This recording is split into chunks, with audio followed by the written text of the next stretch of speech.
Welcome to the Secrets of College Planning. I'm your host, Anthony Uva, and today we're going to get some insight into being a doctor.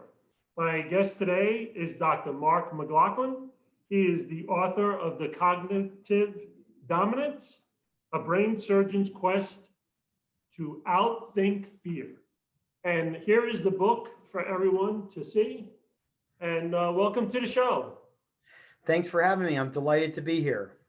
Yeah, so Mark, I usually start my guests where you went to college. So where'd you go to school? I went to the College of William and Mary, second oldest school in the country. So let's just go back in time a little. When did you start thinking about college? Was it freshman year of high school, senior year of high school? When did it all begin for you?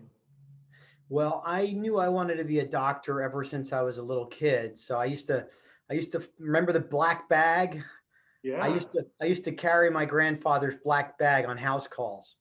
Oh my God. Yeah. So I knew a long time ago that that's what I wanted to do. And so I was thinking about college, through high school and planning on it. And it wasn't until I got to my sophomore, junior year when I was playing sports, I was a wrestler, that I started looking seriously at schools that I could pursue wrestling, but also a pre-medical career. Okay. So did you do a little bit of wrestling at college as well? I did, yes. I wrestled at Pingree School, which at the time was in Hillside. Now it's in Basking Ridge. And then I had a number of schools I was interested in.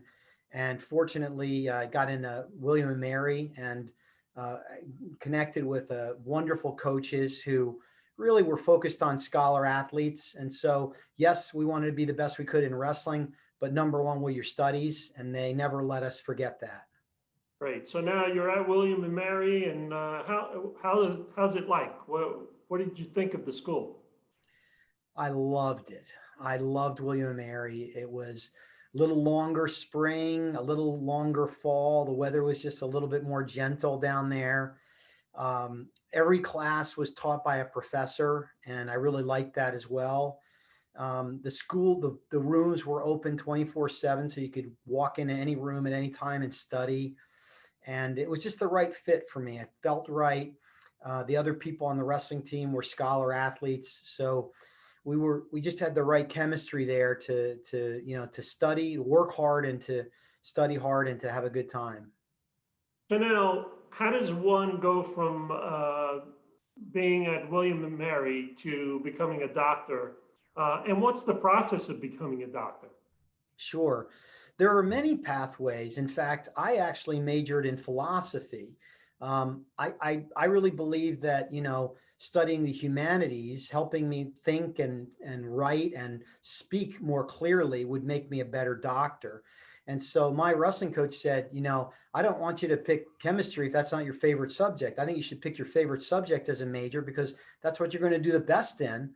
And yes, you need to take the required pre-medical courses, but you should really enjoy yourself, and you're going to get the best grades if you pick a major that you enjoy. So I went with philosophy, and I loved it. I had great teachers and great advisors. And it took me a little longer to do the medical stuff. I did a summer school to take physics, and I had to take some labs in the summer. But other than that, it worked out quite well, and I'm really glad that I did it. So what does it take to be a doctor? Give me the process of how you get to the steps to becoming a full-fledged doctor. Sure. So in college, you need to take a certain basic level of science classes. And usually that's a year of biology, 2 years of chemistry, one inorganic and one organic, a year of physics, and a year of calculus. So you need to take those classes. And if you want to be a doctor, you got to ace them. So you need A's and maybe a B here or there, but you really need to have high scores. You also need to take the MCAT, which is a standardized test that will put you on a map against others competing for this spot. And then you need to work on obviously having a great GPA and doing extracurricular activities, showing that you're interested in medicine, maybe working on an ambulance squad or volunteering in a hospital. So you want to do things that will bolster your curriculum vitae, your resume, so that when you go to medical school and get an interview, if you're lucky enough, you can, show them that you're committed. You've had a long commitment to going into medicine. So then if you're lucky enough to get some interviews and you score well enough on your MCATs and your grades are good and you get accepted, then you matriculate in a medical school. And that's a 4-year program, which will give you the basics of what it's like to be a doctor. And during that time in medical school, you'll be rotating on all the major services. So you'll rotate on pediatrics and psychiatry and surgery and internal medicine and obstetrics and gynecology. And you kind of get a feel for what suits you, what suits your personality. So once you find the field that suits your personality, you go again and you start working on building your resume, doing some rotations with some people who are influential so you can get recommendations, and you apply for a residency. So a residency, an internship and residency is after medical school. That can be anywhere from 1 to 7 or 8 years, depending on what you choose. An internship is generally 1 year. That's, again, a little bit more of a general rotation on how to become a doctor. And then a residency is a more focused training in your specialty, whether it's gastroenterology, studying the GI system, or whether it's immunology, or whether it's rheumatology. So you're going to start focusing. And so depending on your choice, I chose neurosurgery, which is a 7-year residency. When you finish your residency, you can go out and you can practice and be a doctor or a surgeon in my case. Gotcha. So where did you end up at medical school? I ended up going to Virginia Commonwealth University, which is in Virginia. Just to take a step back, for students out there that maybe didn't realize they wanted to be a doctor until a little bit later in college, or maybe they didn't buckle down in the first semester or year or two of college, all is not lost. Yes, you need to go back and you need to really ace the rest of your classes. But there are programs called post-baccalaureate programs where you can go and bolster your record and get grades in the neurosciences or in the sciences that can help you get a leg up and get back into the game to apply to medical schools. So there are multiple ways of doing it. You really need to show commitment. You need to show maturity in terms of, getting good grades in the classes that count. And then you need to have a personality that's suited to help people, and you need to convey that in interviews. Yeah. So how did you get involved in becoming a neurosurgeon then? Well, I loved medicine, as I told you, from a long time ago. Two of my uncles were surgeons, so I got a chance to follow them around a little bit, and it suited my personality. Surgery is sort of a immediate gratification specialty. You see the results of your work very quickly. And so I like that. And I like general surgery. I like the other surgical subspecialties. But the thing about neurosurgery was the people the patients that you took care of, they were some of the sickest in the hospital. And I love the variety of it. So you have people that have head injuries that you take care of. You people have neck injuries that you take care of. You have people that have tumors in the brain and the spine. You have people that have degenerative arthritis in the brain and the spine. There's also vascular studies, so you can take care of people with strokes, and there's pediatrics. So there was a lot of variety in neurosurgery, which I liked. Interesting. Very interesting. So let's get involved in the book. What got you to write this book? Well, about a decade ago, I got a chance to go up and give a talk up at West Point. It was a speech to the Center for Enhanced Performance, and I was speaking to the cadets there. And one of the young cadets there asked a question like, "How do you deal with fear?" And it was very inspiring to me. Here's a person, it was 18, 19-year-old person who's signed up to lay their life down for this country and for me.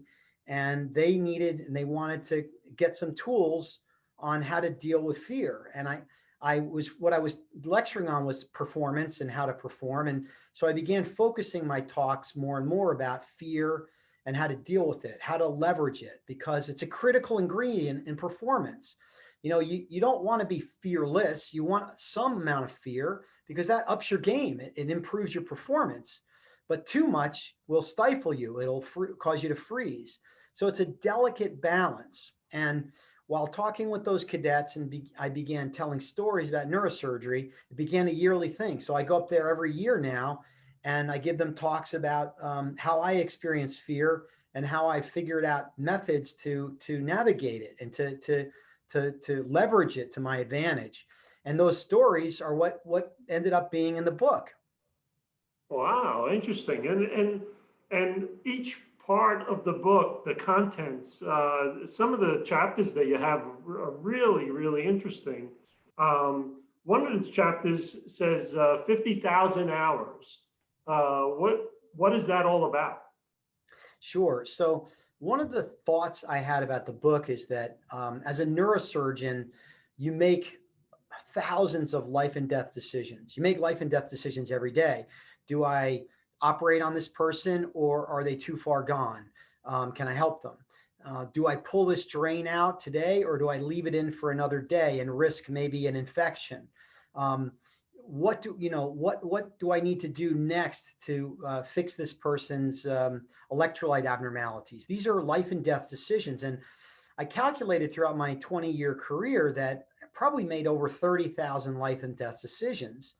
And, as I was toying with the ideas of different types of books, I thought maybe a memoir, but there's so many beautiful memoirs out there by doctors. Atul Gawande has beautiful memoir, and Henry Marsh is a great neurosurgeon who wrote a wonderful book, memoir format. I wanted to do it a little differently. I wanted to kind of say, like, what have I learned in the last 20 years that I can share with other people in medicine and outside of medicine that will help them deal with critical decisions, decisions that evoke fear. So that was sort of the premise of the book. The 50,000 hours comes because that's essentially what you need to do to get through a neurosurgery residency. And, Malcolm Gladwell in his book Outliers talked about the 10,000 hours to be an expert. It really takes 40 to 50,000 hours just to get through a neurosurgery residency. And that's coming out as a newly minted doctor. That's not even as an experienced doctor. So it's a lot of time. Wow, yeah, absolutely. So there's a lot of very good chapters in the book. Thank you. One of them was about the steeplechase dream. That was another one that I wanted to bring up. What could you tell us a little bit about that? Sure.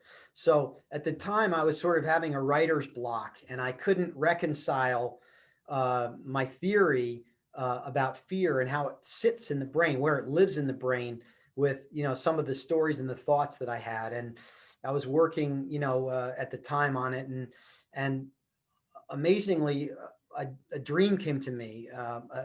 Basically, the night after my son, who was at the Naval Academy at the time, the night after he matched with his dream match, which was the Marines. So I was in this sort of state. I guess my muse came to me while I was sleeping, and what happened was I was in this race. It was a horse race, and I was kind of a horse, kind of a jockey, and I was running this steeple race, and I was winning. And then all of a sudden, this voice, this raspy Jack Nicholson, like Colonel Jessup from A Few Good Men voice, started coming in saying, watch out, worry, I'm worried about that next jump you need to make, watch out. And I began feeling these electric shock lights in my body, and it slowed me down, and it caused me to freeze up, and I ended up losing the race. And when I woke up, I was like, wow, that's a really good analogy for your brain anatomically. We've got this body that we're trying to navigate through and perform. And we've got this brain that's got this higher level executive function, which is telling us how to make logical decisions.